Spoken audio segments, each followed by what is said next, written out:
Hello, I'm Brian Farrell, and welcome to PACE IT's session on Storage Devices, Part 1. We're going to be talking about types of storage devices, and then I'm going to dive into SCSI storage devices, and then we'll talk about RAID. Now, I have a whole ton of information to cover, so let's go ahead and get right in. So we'll truly begin this session with a discussion on types of storage devices. First up is the traditional internal hard disk drive. It's the spinning platter type of hard disk. It had two types of interfaces. It had the parallel AT attachment interface, the PATA interface, and the SATA interface, serial AT attachment interface. These are still very common in today's computers. Then we move on to the more non-traditional types of internal hard disk drive. There's the solid-state drive, the SSD. There is the small computer system interface drive, the SCSI drive. And then there are RAID systems. Now I need to cover this, but you probably won't find these in a modern system, and that is the floppy disk drive. Floppy disk drives were first commercially successful with the 8-inch floppy. Now, it is extremely obsolete now. It was replaced by the 5 1/4-inch floppy disk drive. But it too is also obsolete. It was replaced by the 3 1/2-inch floppy, the most successful of all the floppy disk drives. Now, they're not very common now, but you may still come across one in the workplace, so you need to know about them. They had a maximum capacity of 1.44 megabytes. So now let's move on to the CD-ROM, the compact disc read-only memory.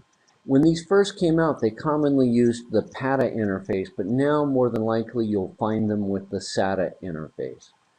The CD-ROM has a maximum capacity of 700 megabytes. Originally, CDs could only be read from and not written to. But as technology advanced, guess what? Things changed. Now, a CD-RW is a combo drive, also commonly known as a CD burner. It allows for writing data to the CD. And of course, technology marches on, and we came up with the DVD-ROM, the digital video disc read-only memory.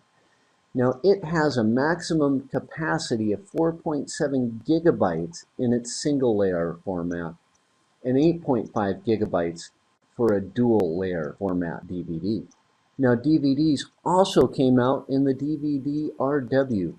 Just like the CD-RW, it's a combo drive that allows for writing to the DVD. Then we have the BDR, the Blu-ray disc read. Its common internal interface is the SATA interface, and it has a maximum capacity that ranges from 25 gigabytes to 128 gigabytes for a 3-layer BDR. Now, a BDRE is a combo drive that can write and erase data to the Blu-ray disc. Now let's talk about some external storage devices. As a general rule, all of the internal storage devices are available for an external connection. The only difference is that the interface tends to be different. Now, common external connections can be made through USB, Universal Serial Bus, or FireWire, the IEEE 1394 standard. And now we have what's called eSATA, External Serial AT Attachment, that some devices may also implement. Other types of external storage devices would be the Network Attached Storage, the NAS. There's also the Storage Attached Network, the SAN. More than likely, you will not find these in your average small office, home office, but you can find them in the enterprise environment. Then there are also cloud storage solutions, which tend to be a type of storage attached network. And as a rule, these all involve transferring your data over Ethernet. Now let's move on to SCSI. So we get to talk about the Small Computer System Interface, SCSI, and it was standardized in 1986.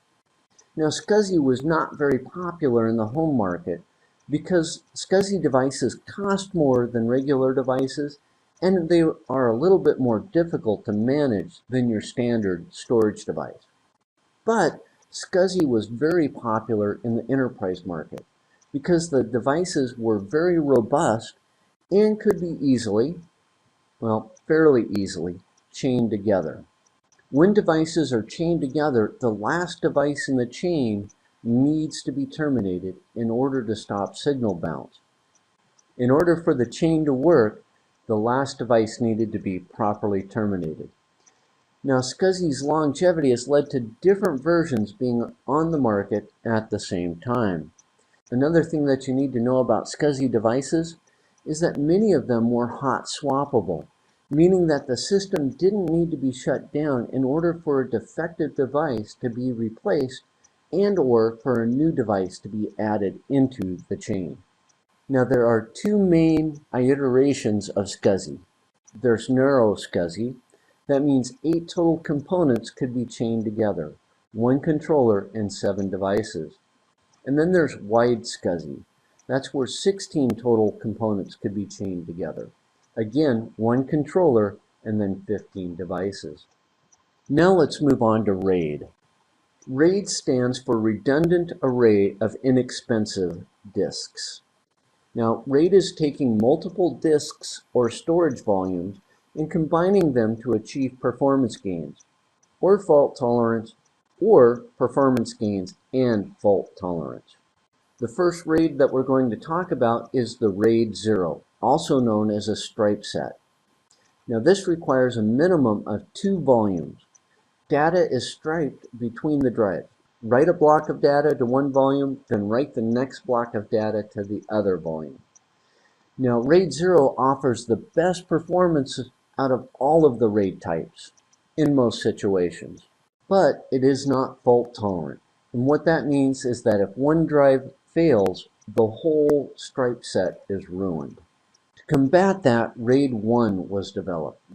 Now, RAID 1 is also known as a mirror set. Now, it too requires a minimum of 2 volumes, but the data is mirrored between the 2 drives. The system writes each block of data at least twice. Now, RAID 1 offers extremely fast read times, but it's relatively slow in the write time as it needs to write twice. But it is fault tolerant. If one drives fail, the data is still safe. In an effort to improve RAID performance, RAID 5 was developed, and it can also be called striping with parity. Now, RAID 5 requires a minimum of at least 3 drives. In a RAID 5 setup with 3 volumes, it stripes data across 2 drives and adds a parity block to the 3rd drive in a rotating manner. The parity block adds fault tolerance to the RAID. If any one disk fails, the data can still be rebuilt by combining the data on the other 2 disks and combining it with the remaining parity blocks. Now, RAID 5 is not as fast as RAID 0, but offers better performance than RAID 1 while still providing fault tolerance. Now, if you have the ability, you might want to implement RAID 10, which is also called a stripe of mirrors, or it is sometimes referred to as RAID 1 plus 0. Now, that requires a minimum of at least 4 volumes, and it involves a mirror set that is also striped. Next to RAID 0, it offers the best performance, but it also offers a high degree of fault tolerance. Now, that concludes this session on storage devices. We talked about types of storage devices. I briefly covered SCSI, and then we went into RAID a little bit. Now, on behalf of PACE IT, thank you for watching this session, and I'll do another one soon.